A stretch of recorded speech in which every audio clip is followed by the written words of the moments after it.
Well, Tony Gilroy, take a bow. With Season 2 in the books, I can now confidently say that Andor is not just the best Star Wars TV show ever made, by far, but it's one of the best TV shows I've seen this decade so far from anyone. It's amazing what can happen for you when you hire a writer-producer with a track record of some really good shows and movies under his belt and then just back his play. I mean, who knew the guy who either wrote or produced Nightcrawler, the Bourne trilogy, 20-plus episodes of peak House of Cards, and the only Disney Star Wars movie worth rewatching after a decade could do something with $645 million, which is an insane number and unfortunately probably not worth the ROI, but that'll come up more when we talk about the ratings. Every trilogy arc of Season 2 was great. I actually think the first 3 episodes were somewhat maligned. Yeah, they were kinda clunky and didn't have an overarching thread connecting them to any super significant developments for the rebellion, but they showed how much Cassian had matured. Oh, and Mom just had her friend killed. Those episodes, like the rest of the season and really what this show is about, highlighted how much those who built the rebellion sacrificed for it, knowing they most likely would never see the fruits of their labor, regardless of which sect of the rebellion they joined. Mon and the Council, Luthen, even crazy Saw Gerrera knew it. We'll all be dead before the Republic is back. And on the opposing side, this is the best version of the Empire we've seen. More developed than the small section of pure evil we were exposed to in the original trilogy, and certainly more than the pathetic, unable to aim stormtroopers. It portrays a vast network of individuals who probably believe they're making the galaxy a better, safer, more prosperous place, and a cadre of upper-level authorities that know the Empire's true purpose of ruling the galaxy with an iron fist. Syril is perhaps my favorite character of the show for this very reason. He's put on Gorman to infiltrate the growing rebellion there and ultimately root out the larger rebellion with Andor at the center of his ire. He truly thinks he's helping make Gorman a better place for its citizens subject to the Empire. Sure, he's using deception and some underhanded tactics, but it's for the people's good. And this is the best time period of his life. He feels fulfilled, doing real work for the Empire that's going to make the galaxy a safer place for all, especially the Gormans. But while he thinks he's been a benevolent chess master using the Gormans as pawns, the real game is being played above him, and he in fact has been a pawn of Dedra. And when she tells him before the ISB's plan to hold complete tyranny over Gorman is hatched that he's going to be rewarded and receive promotions, we see that he wasn't really doing all of this solely for his career. He truly believed he was helping people by working for the Empire. And all of that has just come crashing down around him. Andor is thoughtful, deliberate, expertly crafted, gritty, grounded, which for a show existing in an absurd sci-fi fantasy universe is an incredible descriptor to use.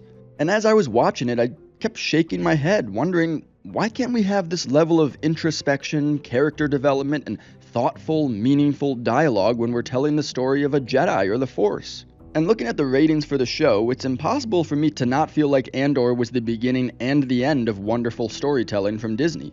So let's take a look at those ratings, shall we? And before we do, I'll note, these ratings when it comes to streaming aren't perfect. There have been so many iterations of how the data is collected, interpreted, and deemed valuable that I could make another video examining the shortfalls of streaming metrics and why I think the streaming model won't sustain long term. But for now, that vagueness or ambiguity means if you think I've misinterpreted any of these numbers and metrics, please let me know in the comments. I very well may have. I'm nothing if not honest. Now, at first glance, my pessimism about the Andor Season 2 viewership numbers may seem unfounded. Do a Google search for Andor Season 2 viewership and you'll find headlines that seem encouraging. Andor Season 2 debuts to Nielsen viewership high with 721 million minutes. Andor quietly reaches the number 2 spot on streaming charts. Andor Season 2 riding high in ratings and charts, but let's take a look under the hood at some of those numbers and compare them to Andor Season 1, as well as other Disney Star Wars shows. So, Andor Season 2 debuted with 721 million viewed minutes, and as far as I'm aware, those minutes were spread out among the 3 episodes that were part of the season premiere. Now, I would assume not everyone watched all 3 episodes when they first came out, and that number would weigh heavily with Episode 1, less so on Episode 2, and least of all on 3. But, for the sake of simplicity, I'm going to assume that everyone who contributed to those watch minutes watched all 3 episodes.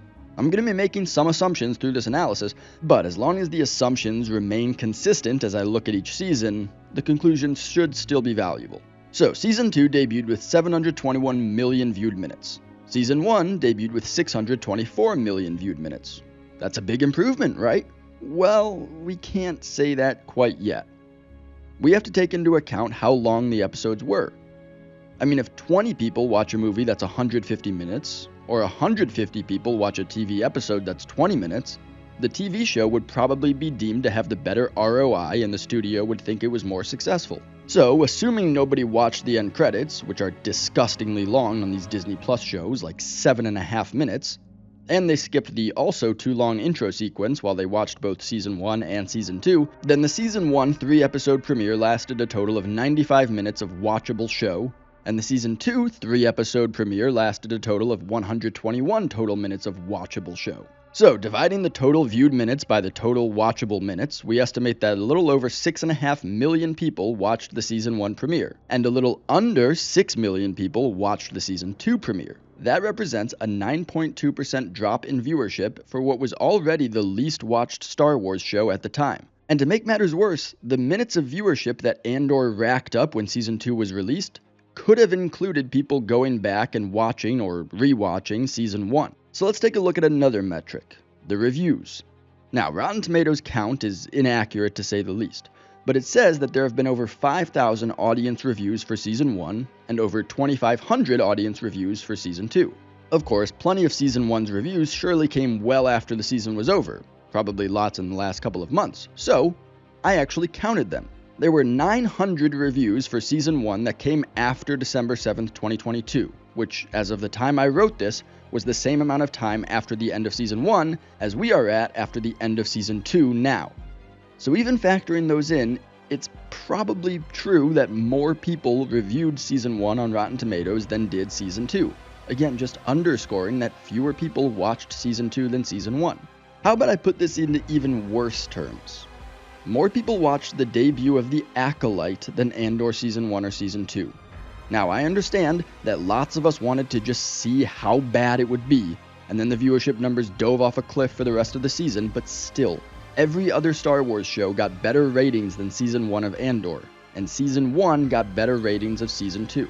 And that's discouraging to me, to know that quality doesn't pique interest when it comes to Star Wars.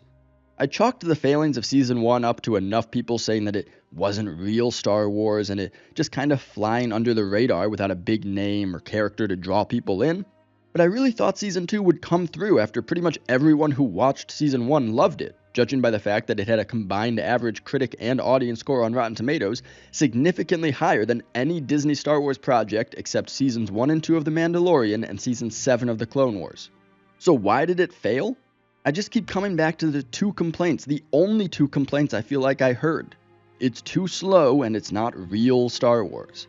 To the first criticism, I don't know, man. I guess if you have ADHD and you can't focus on and appreciate character development and world building and you just really want to get to the next horrible action scene with the shiny lightsabers, then yeah, this would be really slow.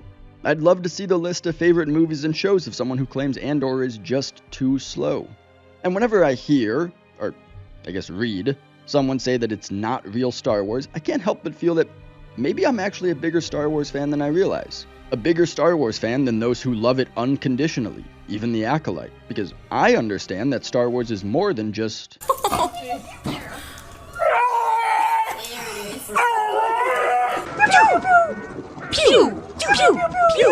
All women are queens.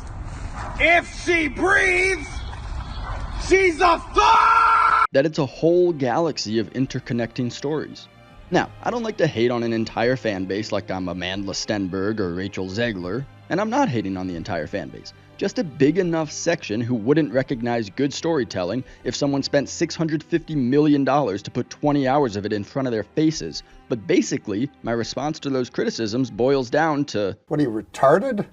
So I know you're not retarded, but what are you, Down syndrome? I really don't know what else to say, man. If the people who keep Disney convinced that Star Wars is still profitable enough to sink hundreds of millions of dollars into would rather watch this...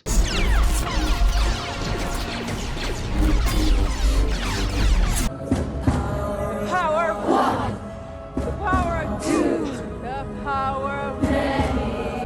Goodbye, Darth. You let him go again? He's guilty. You can see it on his smug little face. Guilty, I say guilty, guilty, guilty, no. Over this? And that ends today. There is one way out. You get them moving and you keep them moving until we put this place behind us. What is my sacrifice? I burn my decency for someone else's future. I burn my life to make a sunrise that I know I'll never see. It's here and it's not visiting anymore. The Empire is a disease that thrives in darkness. It is never more alive than when we sleep. There is an armada up there.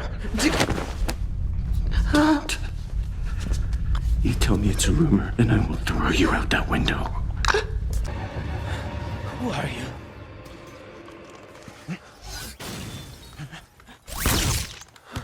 We're the Rhino, kid. We're the fuel. We're the thing that explodes when there's too much friction in the air. Let it in. Let it run. Let it run wild. Then Star Wars will really never be good. You know, I've used clips from Red Letter Media's video making fun of Rogue One many times in my videos before. Remember the rebel base? I clapped when I saw it.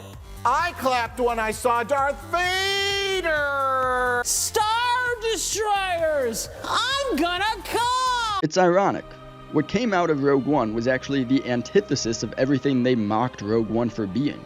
It's the only, at least live action, as far as I can tell, Disney Star Wars that doesn't rely on cheap nostalgia bait, key jangles, and superficial iconography really at any point in its runtime. And its kind will probably never see the light of day again. Well, hey, at least we got a really good show. And as someone who turned sour on Star Wars and kinda lost his investment after The Last Jedi, to get 24 good episodes of a show, that's not a bad deal. How about you, bitch? You make that deal? I make that deal. I don't blame you. Damn good deal.